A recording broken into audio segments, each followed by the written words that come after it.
ఎకరాలకు ఒక్కొక్కరు చొప్పున అగ్రికల్చర్ ఎక్స్టెన్షన్ ఆఫీసర్లను పెట్టినాం. ఒక్క ఏదో మాటలతోనో డైలాగులతోనో కాలేదు. తెలంగాణలో వ్యవసాయ విస్తరణ కేసీఆర్ గారి నాయకత్వంలో అకుంఠిత దీక్షలాగా ఒక తపస్సులాగా చేస్తే ఇన్ని రంగాల కలబోత సాగునీరు, విద్యుత్తు, అట్లాగే ఇరిగేషను ఇవన్నీ కలిస్తే గ్రామీణాభివృద్ధి కలిస్తే వాటి సమాహారంగా అల్టిమేట్గా తెలంగాణ ఇలా భారతదేశంలో నెంబర్ 1 అయింది. మేము రెడీ. నువ్వు అసెంబ్లీలో పెడతావా చర్చ, లేదా అంబేద్కర్ కాడ పెడతావా, కొండారెడ్డి పల్లెలో పెడతావా, చింతమడకలో పెడతావా, కొడంగల్లో పెడతావా, గజ్వేల్లో పెడతావా, ప్లేసు నీ ఇష్టం, ఎక్కడంటే అక్కడికి వస్తాం. కానీ నువ్వు తప్పించకపోయే బాబత్ మాకు తెలుసు. నువ్వు గ్యారంటీ ఏం చేస్తావు? ఈయనకి ఏంటంటే అలవాటు బురద చల్తాడు, అవతల పడతాడు, ఇట్లా చల్తాడు, ఏదో మాట అంటే డైలాగే నేను ఎక్కడన్నా అని మళ్ళీ అవుతాడు. ఆయననే చెప్పిండి నిన్న కేసీఆర్ వస్తాడా కేటీఆర్ వస్తాడా అన్నాడు. మరి నేను వస్తా అంటున్నా. నీకు దమ్ముంటే రా, లేదంటే ఇంకొక ప్రతిపాదన 8 తారీఖు నాడు, ఇలా 5 తారీఖు, ఎందుకంటే ముఖ్యమంత్రి గారికి ప్రిపేర్ అయ్యేందుకు టైం పడుతుంది. 8 తారీఖు నాడు 11 గంటలకు మేమందరం వస్తాం. సోమాజిగూడ ప్రెస్ క్లబ్ రా, నీకు కుర్చీ చేసి పెడతాం. నీ కార్యకర్తలతో సహా వస్తావా, నీ ఎమ్మెల్యేలతో సహా వస్తావా, వాళ్ళు ఎంతమంది వస్తారో చెప్తే వాళ్ళకు కూడా ఇంతజాం చేస్తాం. చాయ్ బిస్కెట్ కూడా మా సోమాజిగూడ ప్రెస్ సోదరులను అడిగి అది కూడా ఏర్పాటు చేస్తాం. సోమాజిగూడలో ప్రెస్ క్లబ్లో 11 గంటలకు 8 తారీఖు నాడు నేను రెడీగా ఉంటా. నువ్వు వస్తావా రావా నీ ఇష్టం. నువ్వే ఛాలెంజ్ ఇసిరినావు, రావాలని కోరుతున్నా. వస్తే సంతోషం, మీడియా ముందే చర్చిద్దాం. నీళ్ళకు నీళ్ళు పాలకు పాలు. ఇంకొక మాట కూడా నేను చెప్తా ఉన్నా, ఇవాళ మా రైతన్నలు కూడా వినాలని చెప్పి కూడా కోరుతా ఉన్నా.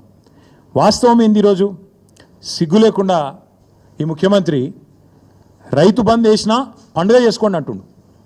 మొన్ననే మా ప్రశాంత్ రెడ్డి గారు, జగదీష్ రెడ్డి గారు ఇక్కడ చెప్పినారు.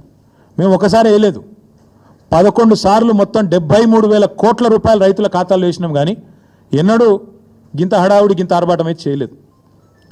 ఒక్కసారి వేసి 4 పంటలకు గాను ఒక్క పంటకేసి దానికే పండుగ చేసుకోకండి అంటున్నాడు. వాస్తవం ఏంది అసలు? ఇవాళ రైతులకు ఎగ్గొట్టిందంతా, యాక్చువల్గా ఇచ్చిందంతా రేవంత్ రెడ్డి ప్రభుత్వం. మీరు చెప్పింది ఏంది అసలు, ఇచ్చింది ఏంది? మీరు చెప్పింది ఏంది? రైతు భరోసా ఎకరానికి 15,000 ఇస్తామని చెప్పినావు నువ్వు. కేసీఆర్ 10,000 ఇస్తున్నాడు బిచ్చం వేసినట్టు, నేను 15,000 ఇస్తా అన్నావు. కేసీఆర్ 2 పంటలకు ఇస్తున్నాడు, నేను 3 పంటలకు ఇస్తా అన్నావు. ఇవాళ ఏం చేస్తున్నావు మరి? ఇచ్చినావా ఎక్కడన్నా 15,000? అసలు రైతు భరోసా పేరుకు అర్థం ఉందా, తాత్పర్యం ఉందా?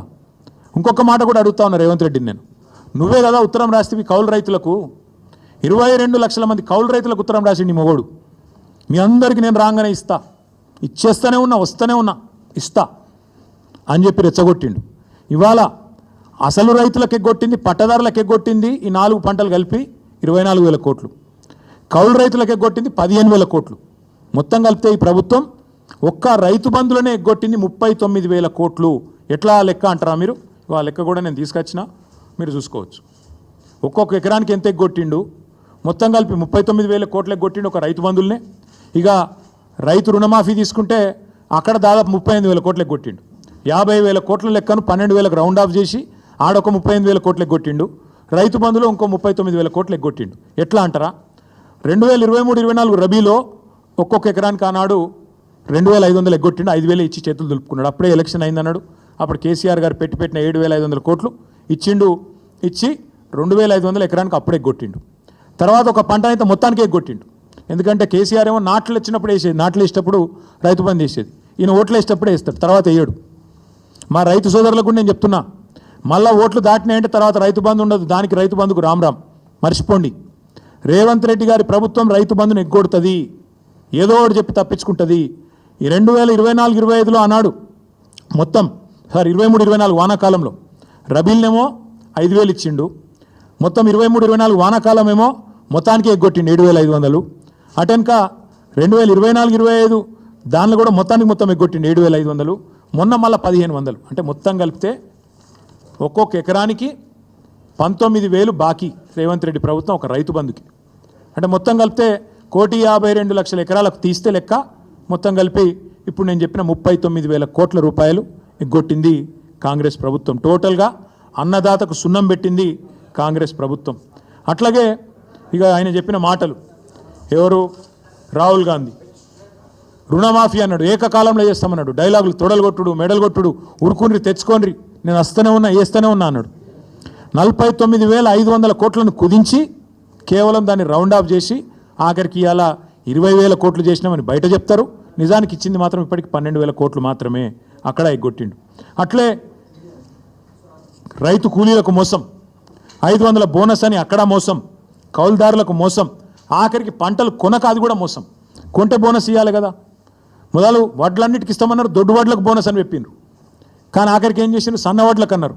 ఆ సన్న వడ్లకు కూడా ఇవ్వలేదు. ఆఖరికి మొత్తం మార్కెట్కి తెచ్చిన ధాన్యం 30% కూడా కొనలేదు. ఇది వాస్తవం. ఇక చెప్తా పోతే చాలా ఉన్నాయి, కానీ నేను ఒకటే చెప్పేది, ఇట్లా ఎన్నో రకాలుగా ఈ రైతులను మోసం చేసి ఈరోజు రాష్ట్రంలో ఉండే నిరుద్యోగులు ఇంకా పెద్ద జోకు, 60,000 తలకాయలు లెక్క పెడతారటిన మందికి పుట్టిన బిడ్డలు మా బిడ్డలు అని చెప్పుకునే బాపతు. కేసీఆర్ గారు ఇచ్చిన ఉద్యోగాలు, కేసీఆర్ గారి ప్రభుత్వంలో ప్రారంభమైన నియామకాలు, నీ టైంకి వచ్చే వరకు కాగితం ఇచ్చే మోకా నీకు దొరికితే దాన్ని పట్టుకొని నేను ఇచ్చిన ఉద్యోగాలంటే సిగ్గుందా అని అడుగుతా ఉన్నాం. వస్తావా అశోక్ నగర్కి చర్చకి? అశోక్ నగర్లో పెడదామా, వస్తావా?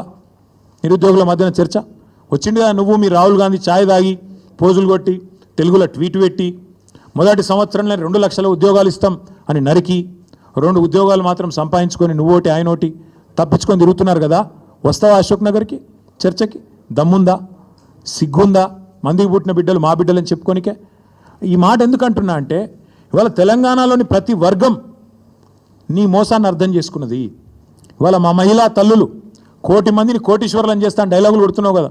నువ్వు కోటీశ్వరులను చేసినేమో కానీ వాళ్ళకి 2,500 ఇస్తే చాలని చెప్పి వాళ్ళు ఎదురు చూస్తూ ఉన్నారు. 100 రోజులు ఇస్తా అన్నావు. 1,68,00,000 మంది ఆడబిడ్డలు ఎదురు చూస్తూ ఉన్నారు. 18 ఏళ్ళు నిండిన ఆడబిడ్డలు జనాభా లెక్కల ప్రకారం, మన ఓటర్ సంఖ్య ప్రకారం 1,68,00,000 మంది ఉన్నారు. వాళ్ళందరూ ఎదురు చూస్తున్నారు, ఎప్పుడు వస్తుంది 2,500 మహాలక్ష్మి అని. మా తమ్ముళ్ళు ఎదురు చూస్తున్నారు, మా చెల్లెలు ఎదురు చూస్తున్నారు. నువ్వు ఇస్తానన్న స్కూటీలు ఏవి, నువ్వు ఇస్తానన్న నిరుద్యోగ భృతి ఏది, నువ్వు సంవత్సరంలో నింపుతానన్న 2 లక్షల ఉద్యోగాలు ఏవి, వాళ్ళు ఎదురు చూస్తూ ఉన్నారు.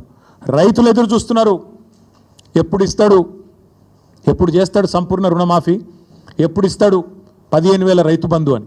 అట్లాగే మా పెద్ద మనుషులు ఎదురు చూస్తున్నారు 4,000 పెన్షన్ ఏమాయని. ఇట్లా ప్రతి వర్గాన్ని మోసం చేసి ఇంకా బుకాయించుకుంటూనే బతుకుతా అంటే నడవదు రేవంత్ రెడ్డి గారు. అందరికీ అన్ని విషయాలు తెలిసిపోయినాయి. అందుకే నీ సవాల్ నేను స్వీకరిస్తున్నా. నీకు దమ్ముంటే, నీ మాట మీద నిలబడే మనిషివే అయితే ప్లేస్ నువ్వు డిసైడ్ చేయి, డేట్ నువ్వు డిసైడ్ చేయి. ఈ 3 రోజుల్లో తప్పించుకునే ప్రయత్నం చేస్తావు కాబట్టి, నువ్వు మాట మీద నిలబడే మనిషివి కాదు కాబట్టే నేను ఒకటి ప్రతిపాదిస్తున్నా. నువ్వు ఈ 3 రోజుల్లో నువ్వు చెప్తేనేమో నువ్వు 7కి రమ్మంటే ఆడికి వస్తా. దబ్బన కాదంటే 8వ తారీఖు నాడు ప్రెస్ క్లబ్లో 11 o'clock మేమందరం వస్తాం, మా బృందం వస్తాం. మేము మీలాగా మందం తీసుకొని రాము. మేము ఓన్లీ మా లెజిస్లేటర్లు, మా సీనియర్ నాయకులు 10-15 మంది వస్తాం. బ్రహ్మాండంగా అంత సావధానంగా మీరు ఏది కావాలంటే సాకల్యంగా చర్చిద్దాం. మేమేం చేసినాం, మీరేం చేస్తుండ్రు, ఎవరెవరిని మోసం చేస్తాండ్రు, నువ్వు వస్తావా, ఇంకెవరిని పంపుతావా, నీ ఇష్టం. నువ్వే రావాలని నేను డిమాండ్ చేస్తున్నాను. ఎందుకంటే దూత్ కా దూత్ పానీ కా పానీ కావాలంటే మాత్రం నువ్వే సవాల్ చేసినావు, రా అని. నీ సవాల్ స్వీకరిస్తున్నాం, రా అని చెప్పి విజ్ఞప్తి చేస్తున్నాం. మీకు కూడా ధన్యవాదాలు. తప్పకుండా మీరు కూడా రావాలని నేను కోరుతా ఉన్నా.